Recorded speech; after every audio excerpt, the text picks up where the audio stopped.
दुःख आणि डोंगर यांच्यात साम्य असतं. लांब अंतरावरून दोन्ही गोजिरी दिसतात. एका डोंगराला पार करावं तर त्याच्या मागे दुसरा डोंगर असतोच. तसंच दुःखाचं जवळ गेलं की या दोन्ही गोष्टी पार करता येणार नाहीत. असं वाटतं त्यांचं रौद्र रूप लांब गेलं की गोजीरवाणं होतं. कुणालाही स्कूटरवरून लिफ्ट देताना मला नेहमी कुठेतरी भीती वाटते.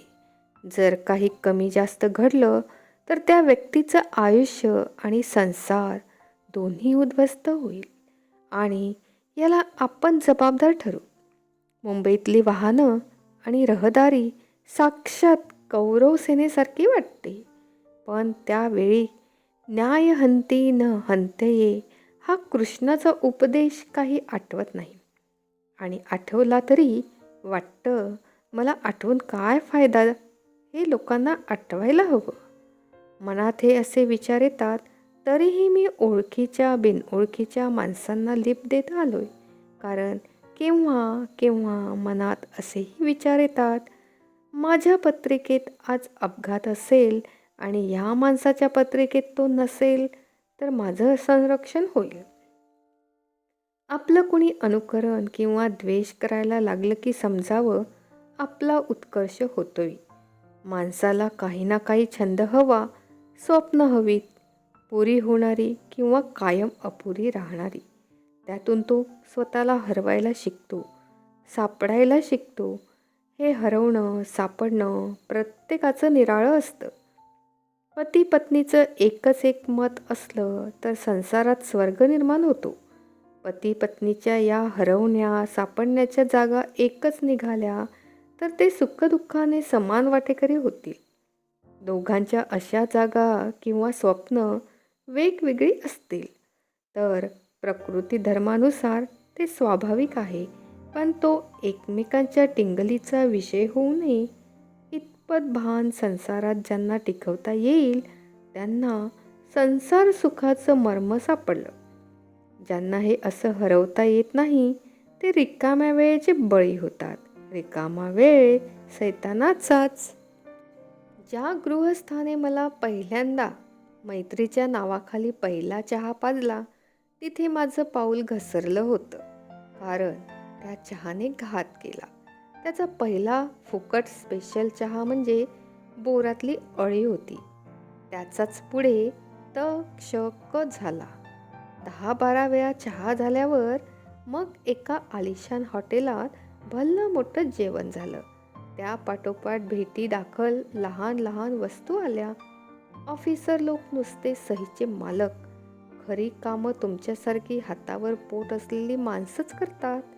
तेव्हा अशा प्रेझेंट्स घेण्याचा अधिकार तुम्हाला आहे.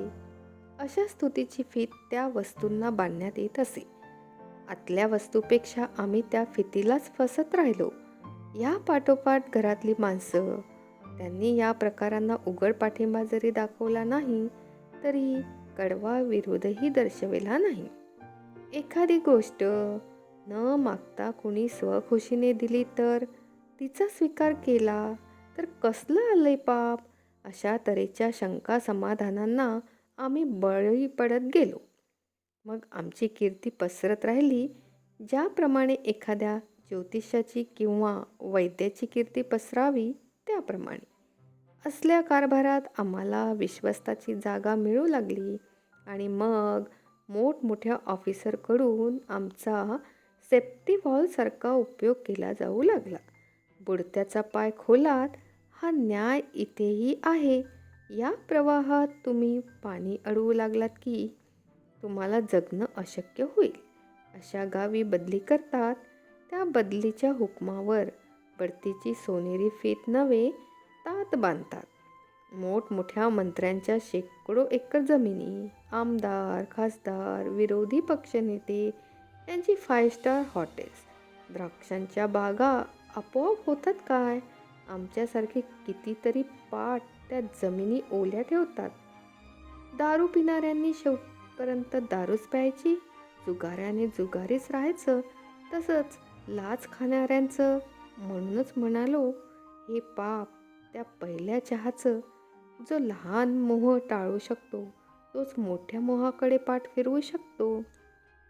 नभागणातल्या चांदण्या मोजायच्या नसतात.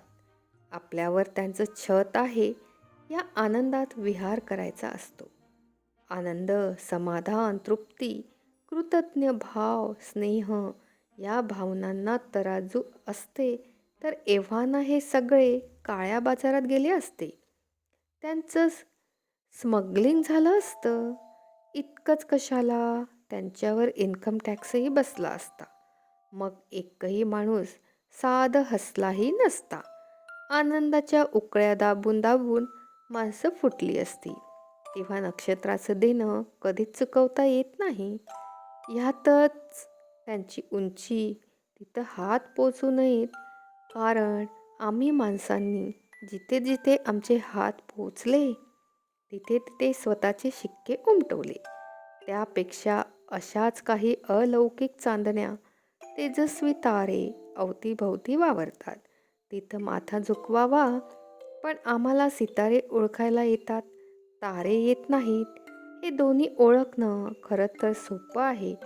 डोळे उघडे ठेवल्याशिवाय जे दिसत नाही ते तारे, जे मिटल्यावर दिसतात ते तारे.